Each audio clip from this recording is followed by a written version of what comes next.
Passo agora a palavra à professora Laura Schertal Mendes, nossa próxima painelista, que é a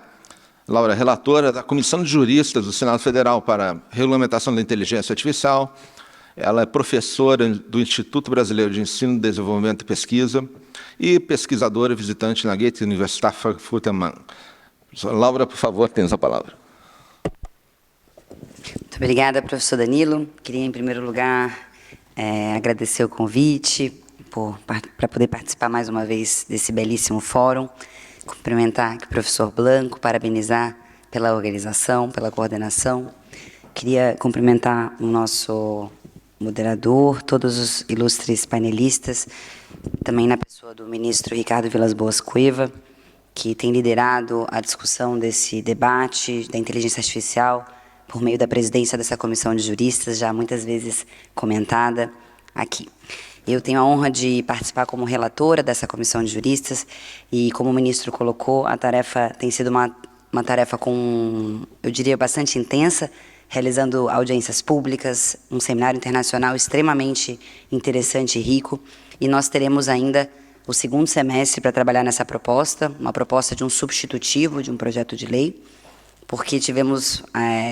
uma notícia importante do presidente do Senado de que a comissão será prorrogada, então teremos um tempo um pouco maior para debater esse tema. Eu queria, então, começar a minha fala. Acho que os riscos e benefícios da inteligência artificial já foram, muitas vezes, já foram colocados aqui de uma forma bastante interessante e bastante precisa pelos palestrantes e pelos painelistas que me antecederam. Mas eu queria, talvez, eu me lembrei, quando a gente pensa nos riscos, e talvez pensando numa metáfora, eu me lembrei de um texto do professor Solov, até antigo, de 2000, quando ele discutia por que a privacidade, qual seria a melhor metáfora para discutir os impactos dos bancos de dados e do processamento de dados sobre as pessoas. E ele discutiu o seguinte: olha, talvez a melhor metáfora não é a metáfora do grande irmão, do George Orwell, mas sim a metáfora kafkaniana do processo. E esse texto me marcou muito porque talvez nenhuma metáfora também seja mais propícia e mais interessante para quando estamos falando de inteligência artificial. Então, embora seja um texto ainda razoavelmente antigo, antecipando diversas tendências, certamente essa metáfora do Kafka, de uma pessoa que não tem participação, que não consegue participar do seu processo de decisão, que se vê tragada por um processo burocrático e, eu diria, sem poder, vulnerável, talvez seja uma metáfora interessante para a gente, de uma forma muito clara, compreender os riscos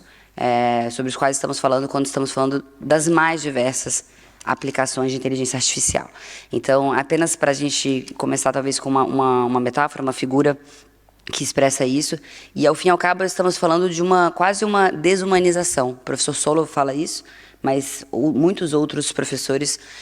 também usam essa expressão quando nós somos tragados por esses processos burocráticos de tomada de decisão, aqui já falados também pelo ministro Cueva, pelo professor Danilo, decisões sobre seguros, sobre riscos, sobre as mais diversas que podem ser tomadas com base em estatísticas, com base em probabilidades. Isso certamente também, em alguma medida, somos desumanizados, ou podemos sim ter prejuízos com base e por causa desses processos. Para além disso, tem sido falado muito, e também tem uma literatura muito recente que demonstra que a gente tem prejuízos e há riscos para além de prejuízos concretos econômicos nesses processos de tomada de decisão. Por exemplo, quando falamos de bancos de imagens, isso também que hoje são geridos por algoritmos, bancos de imagens, se a gente coloca em buscadores, né, se você coloca uma família e aparece qual que é o ideal de uma família, CEO, secretária, a gente percebe que todos esses bancos eles são informados e têm vieses próprios da nossa, eu diria, da nossa história, da nossa sociedade. E hoje a literatura tem falado muito que não são apenas os prejuízos econômicos concretos dessas tomadas de decisões, que são relevantes, que têm vieses e que também precisam ser, que nós também precisamos lidar com isso, mas há riscos de representação das coletividades. Quando nós representamos, seja com vieses de gênero, de raça, de etnia, de uma forma discriminatória, isso também afeta a nossa sociedade e as coletividades, as diversas comunidades, inclusive já historicamente discriminadas de uma forma bastante dramática. Ou seja, os riscos não são apenas riscos econômicos, que também são relevantes, são prejuízos, mas a gente tem essa outra categoria de riscos que é relevante e que também é muito... É algo que a gente também tem que falar, exatamente porque no primeiro momento dessa discussão de inteligência artificial, pareceu que isso era... bom, estamos falando de bancos de imagens, isso talvez não seja tão... não há tantos riscos assim, e não é verdade. Na verdade, a gente está falando da representação, talvez dando alguns exemplos concretos, se a gente coloca secretária, aparecem só mulheres, se a gente coloca CEO, aparecem só homens, e para mencionar talvez o ponto mais polêmico daquele banco de imagens do Google, que classificando pessoas negras e apareciam macacos. Então, só para mostrar como isso é dramático, a gente está falando de situações em que isso não é de um risco menor, ao contrário, também são riscos relevantes. Tudo isso para dizer que, dado que os riscos estão cada vez mais claros, há um debate, eu acho que a gente está vivenciando uma inflexão nesse debate regulatório, como também já foi mencionado aqui. E eu queria, para mostrar essa inflexão nesse debate, citar um texto do professor Luciano Floridi, porque ele temos vários professores e filósofos nessa área relevantes, mas certamente o professor Floridi, ele é um professor que há muito tempo tem atuado e trabalhado com princípios éticos na inteligência artificial. E o texto dele se chama O Fim de uma Era, chama O Fim de uma Era, da autorregulação para hard law na indústria digital. É um texto publicado em janeiro do ano passado, e ele é muito emblemático, ao meu ver, ele evidencia e demonstra esse turning point, essa inflexão que estamos vivendo. Isso porque, talvez a última década, foi marcada por inúmeros e inúmeros princípios éticos, eu diria, inúmeros documentos que traziam esses princípios éticos ligados e aplicados à inteligência artificial. O professor Floridi, inclusive, trata nesse texto, falando se existe um marco da web comercial, esse marco seria 2004, e se existe um marco para esse auge, talvez, para o florescer da autorregulação no mundo digital, seria 2014, com a formação daquele comitê do Google, depois da decisão do Tribunal de Justiça da União Europeia sobre o direito ao esquecimento. E o que o texto narra é que, se por um lado os riscos têm ficado mais evidentes, e as aplicações também certamente evoluíram muito, e muito daquilo que a gente falava no passado como se fosse algo que viria num futuro distante, hoje já é realidade, né? Então, isso também certamente contribuiu para que esse debate sobre normas mais concretas, uma proteção legal mais concreta, fosse desenhado. E, por outro lado, de alguma forma também, essas iniciativas de autorregulação não se mostraram tão efetivas, tão eficientes, nas palavras do próprio professor Luciano Floridi. Tudo isso para dizer que ele enxerga o AI Act, falado já aqui também tantas vezes, fala também pelo professor Domingos, talvez como um momento dessa inflexão, e certamente o que estamos vivendo hoje no Brasil é também esse debate da autorregulação para regulação, ou eu diria mesmo para corregulação, porque não me parece que a gente abriria mão dos mecanismos de autorregulação, os mecanismos, esses comitês, esses documentos que trazem princípios éticos, mas sim que estamos falando de uma complementação do Estado sim, ter que regular e trazer elementos mais concretos com uma densidade normativa maior para que possa de fato influenciar o desenvolvimento dessas tecnologias ou inclusive o curso do desenvolvimento dessas tecnologias. Então, falando dessa inflexão do momento que vivemos hoje no Brasil, eu queria rapidamente talvez falar de alguns elementos, né, e desse movimento regulatório que estamos vivendo. E talvez também um passo ainda anterior, acho que vale a pena falar que nesse momento, quando nesse texto muito interessante do professor Luciano Floridi, que ele desenha e que ele demonstra esse processo da autorregulação, esses caminhos todos dessa década, se falando em princípios éticos e tudo, eu acho que é importante também a gente mencionar, e aqui, quantas vezes, professor Blanco, temos discutido isso aqui no fórum, todo o caminho que a proteção de dados percorreu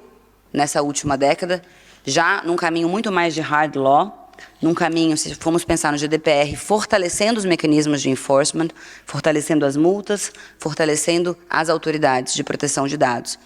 E eu diria que o debate de inteligência artificial, ele, de alguma forma, ele é influenciado e, de alguma forma, ele bebe desses dois influxos. Por um lado, a governança digital, mais baseada em autorregulação, em princípios éticos, e também, por outro, desse debate da proteção de dados, muito mais baseado em hard law e enforcement. E hoje, na situação que estamos, então, falando agora de inteligência artificial, e como o ministro Cueva muito bem colocou, à frente agora de tantos desafios, me parece que esses dois grandes influxos vão certamente ter algum tipo de influência. Por um lado, a hard law da proteção de dados, que vai continuar influenciando e se relacionando muito fortemente com a inteligência artificial, e, por outro, esse influxo também dos princípios éticos e da autorregulação. Isso tudo para a gente pensar no desenho e nos desafios que temos. Quanto tempo eu tenho? Não sei. 3 minutos? Ah, perfeito, obrigada. Então, nesses últimos 5 minutos que me restam, eu queria, então, falar muito rapidamente de quais seriam os elementos dessa regulação.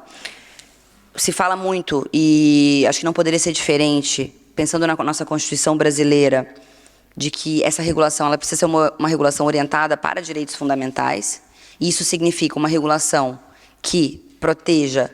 a liberdade, que proteja a personalidade, a privacidade, que proteja também a igualdade. E aqui eu sempre gosto de mencionar, sendo o Brasil um país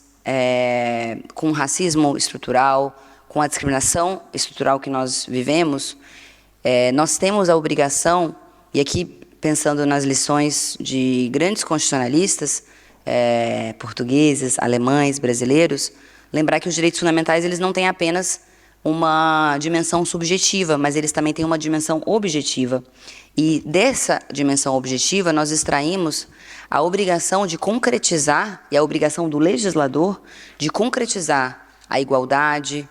o direito à personalidade, a inviolabilidade da privacidade, a liberdade de todos, né, o livre desenvolvimento da personalidade,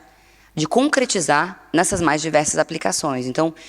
o dever de proteção, esse dever positivo que a Constituição também nos coloca, eu diria que traz um desafio e talvez um mandato para o legislador, falando aqui do legislador brasileiro, mas não me parece tão diferente em outros contextos, uma atuação positiva de concretizar esses direitos todos nesse contexto. Então, falando mais de alguns outros elementos, certamente é uma regulação que precisa também ter elementos concretos e não apenas princípios. Isso foi muito falado nas audiências públicas da Comissão de Juristas.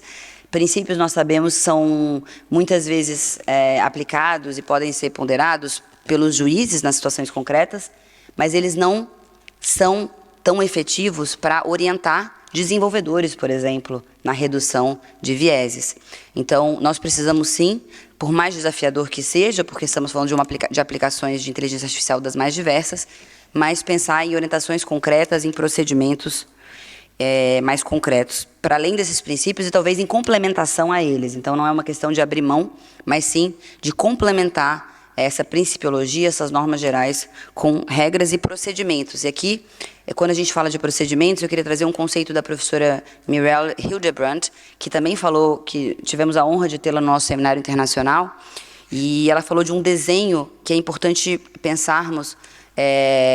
que o próprio design, a legislação precisa influenciar o próprio design das tecnologias, o próprio desenho, para que nós tenhamos não só, como se fala, uma privacy by design, mas, na verdade, um desenho que proteja direitos fundamentais, proteja direitos de uma forma geral. Então, esse parece ser o objetivo,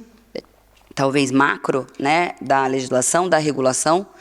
influenciar nesses desenhos, na normatividade concreta dessas aplicações, e esse desenho ele precisa ser, pensando aqui, voltando para aquela metáfora inicial, talvez o principal ponto é a proteção da liberdade, a proteção da igualdade, e se criar o devido processo legal nessas aplicações, nas tomadas de decisões. E o último ponto, não vou conseguir falar todos os elementos, queria trazer mais 2 elementos importantes. A professora Mirelle Hildebrandt falou também da supervisão humana.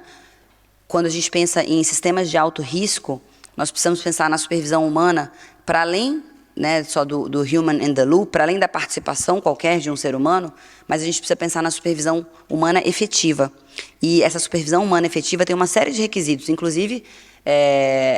essa pessoa ela precisa ter consciência, ela precisa conhecer o sistema a ponto de conhecer as suas falhas, a ponto de inclusive poder interrompê-lo em situações causadoras de riscos ou de danos. Então, nós precisamos pensar também na efetividade dessa supervisão, e esse foi um ponto muito importante. Por fim, em mecanismos tanto ex ante quanto ex post de mitigação de riscos, um mecanismo ex ante muito falado e também citado pelo professor Manteleiro, num livro recente publicado chamado Beyond Data. São relatórios de impacto a direitos fundamentais, relatórios sociais e também éticos, ou seja, relatórios ex ante que possam, eu diria,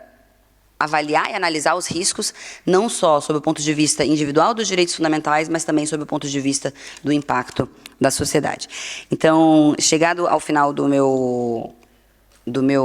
tempo, eu queria dizer que me parece que o desafio ele é imenso, porque estamos falando de uma família de tecnologias, de um sistema com uma dimensão global. Então, precisamos sim, qualquer regulação que seja feita no Brasil, ela precisará ter esse diálogo com o mundo, com as regulações, com a regulação europeia e com tantas outras